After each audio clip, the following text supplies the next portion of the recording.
La banda del automóvil gris, el crimen y la leyenda de la revolución, volumes aurflapiento de la historia de México. El año 1915 fue uno de los más turbulentos de la historia de México. La Revolución Mexicana estaba en pleno auge, facciones militares se disputaban el poder, las calles de la Ciudad de México vivían en caos y la población sufría hambre, violencia e incertidumbre. En ese ambiente convulso, surgió una de las bandas criminales más célebres y polémicas del país, la banda del automóvil gris. En aquella época, los automóviles eran un lujo reservado para las élites y para el gobierno.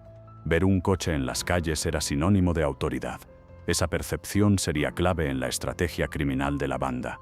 Se movían en un automóvil oficial de color gris, lo que les permitía hacerse pasar por agentes del gobierno o militares en misión especial. La banda estaba formada por un grupo de delincuentes que aprovechaban el desorden de la revolución para enriquecerse. Su líder más conocido fue Luis Jurado, aunque el grupo incluía a más de una docena de miembros. Su base de operaciones estaba en la capital, pero sus delitos alcanzaron distintos puntos de la ciudad y alrededores.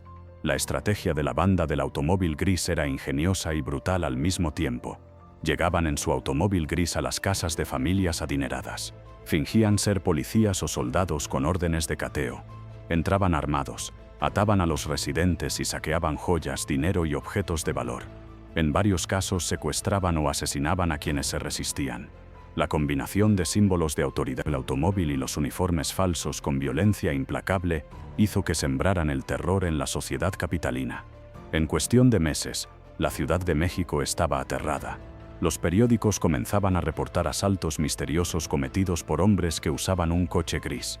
Las familias ricas fortificaban sus casas y la paranoia se extendía. ¿Eran criminales comunes o realmente agentes del gobierno actuando con impunidad? Ese misterio sería una de las claves que convirtió a la banda del automóvil gris en leyenda. Durante los primeros meses de 1915, los robos de la banda se multiplicaron.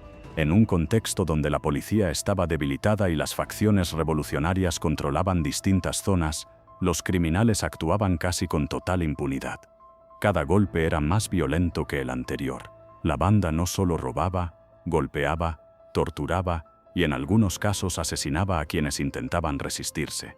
Los blancos principales eran las familias acomodadas de la Ciudad de México. Entraban a mansiones en colonias como Santa María la Ribera y la Roma. Ataban a los sirvientes y amenazaban con matar a los niños si no entregaban joyas y dinero. Robaban relojes de oro, piezas de arte, alhajas y grandes cantidades de efectivo. La brutalidad de los atracos hizo que muchos creyeran que detrás de ellos había militares o policías corruptos. El detalle del automóvil gris era clave. En una época en que los coches eran rarísimos, la sola presencia del vehículo generaba respeto y miedo. Los vecinos creían que se trataba de un vehículo oficial del gobierno, lo que facilitaba que los criminales entraran a las casas sin mayor resistencia. El coche se volvió tan famoso que pronto los periódicos hablaban de los asaltos del automóvil gris. Los periódicos sensacionalistas aprovecharon el miedo popular. Cada atraco era narrado con detalles sangrientos y titulares escandalosos. El automóvil gris vuelve a atacar. Una sombra de terror recorre la capital. La histeria creció al punto de que las familias adineradas comenzaron a abandonar la ciudad o a contratar guardias armados privados. Aunque su objetivo principal era el robo, varios asesinatos se les atribuyen. Víctimas que se resistieron a entregar sus bienes, testigos incómodos eliminados con disparos a sangre fría, secuestrados que nunca regresaron a sus hogares. La línea entre ladrones y asesinos se fue borrando. Ya no eran simples bandidos, sino un símbolo del caos revolucionario. La combinación de lujo, el coche gris, brutalidad, los asaltos violentos y misterio, ¿quién los protegía?, convirtió a la banda en leyenda viva incluso antes de ser capturados. Algunos creían que trabajaban para una facción revolucionaria, otros que eran agentes del gobierno disfrazados de criminales. Esa ambigüedad solo aumentaba el miedo. Para mediados de 1915, los asaltos del automóvil gris se habían convertido en el tema central de la Ciudad de México. Las quejas de la élite llegaron hasta las autoridades revolucionarias que controlaban la capital, quienes se vieron obligadas a responder. El gobierno de Venustiano Carranza, ya bastante cuestionado, no podía permitirse que la población creyera que protegía a criminales. El hecho de que los bandidos usaran un automóvil oficial levantó sospechas inmediatas. ¿Había policías o militares involucrados? ¿El gobierno realmente quería detenerlos o los usaba como brazo armado para intimidar a sus enemigos? La desconfianza era tal que muchos ciudadanos creían que la banda era en realidad un grupo paramilitar disfrazado de ladrones. La policía revolucionaria intensificó la vigilancia en las calles. Gracias a testigos y a descripciones de víctimas, identificaron a algunos de los miembros de la banda, entre ellos Luis Jurado y Juan Muñoz. Se descubrió que varios integrantes tenían antecedentes criminales y vínculos con fuerzas militares. La caída de la banda comenzó con la traición de uno de sus propios miembros, un integrante menor, resentido por la repartición desigual del botín, decidió colaborar con la policía.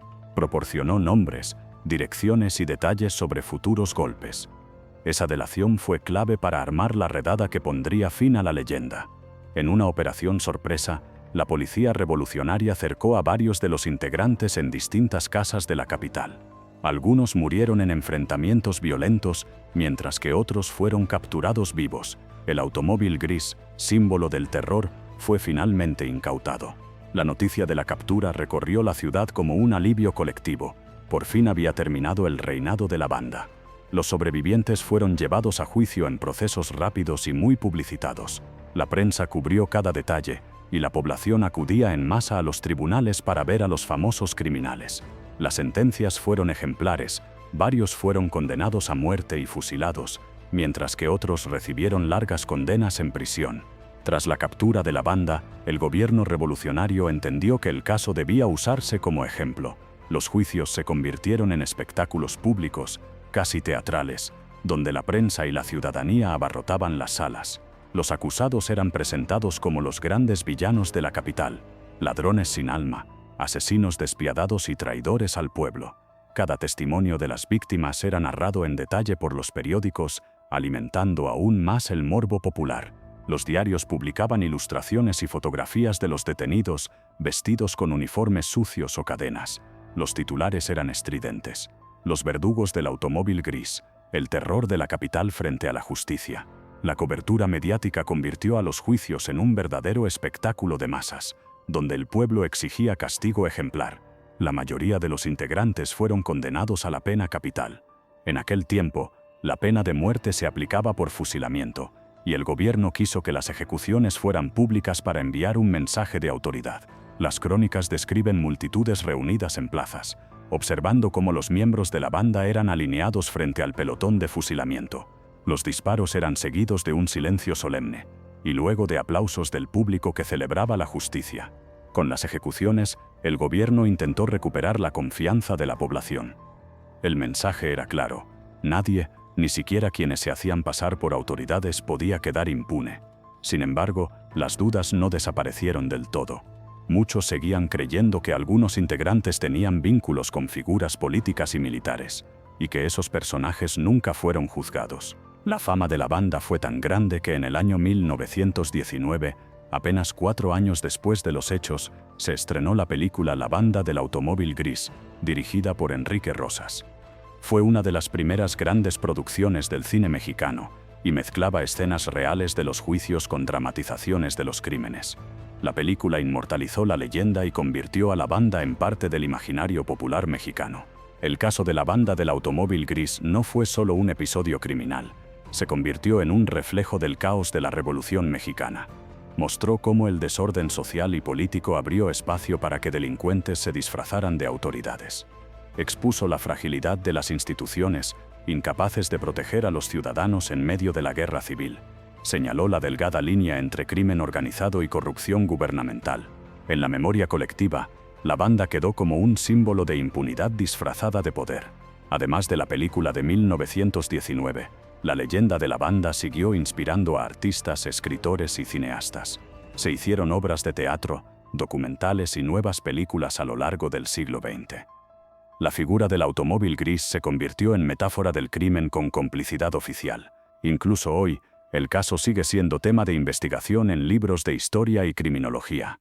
El miedo como herramienta de control. La banda supo explotar el respeto que inspiraban los símbolos oficiales, el automóvil, los uniformes, para someter a la población. La importancia de la justicia visible. Los juicios y fusilamientos públicos fueron usados como espectáculo político para restaurar la confianza en el gobierno. La delgada frontera entre realidad y ficción. El cine y la prensa transformaron a los criminales en personajes casi míticos, difuminando la línea entre historia y leyenda. En medio de la espectacularidad mediática, poco se habló de las víctimas directas, familias aterrorizadas, personas asesinadas en los atracos, mujeres y niños que vivieron el pánico de ver sus hogares invadidos. Detrás de la leyenda, hubo un sufrimiento real que merece ser recordado. La historia de la banda del automóvil gris nos recuerda que el crimen organizado prospera en tiempos de caos y desconfianza institucional. Su legado sigue vivo porque toca fibras universales: el miedo al poder corrupto, la fascinación por el crimen y la necesidad de justicia. ¿Tú qué opinas? ¿La banda del automóvil gris fue simplemente un grupo de criminales oportunistas o una muestra de la complicidad entre crimen y poder en tiempos de revolución? Déjalo en los comentarios y no olvides suscribirte a Dossier Criminal para descubrir más historias reales de crímenes y misterios del mundo.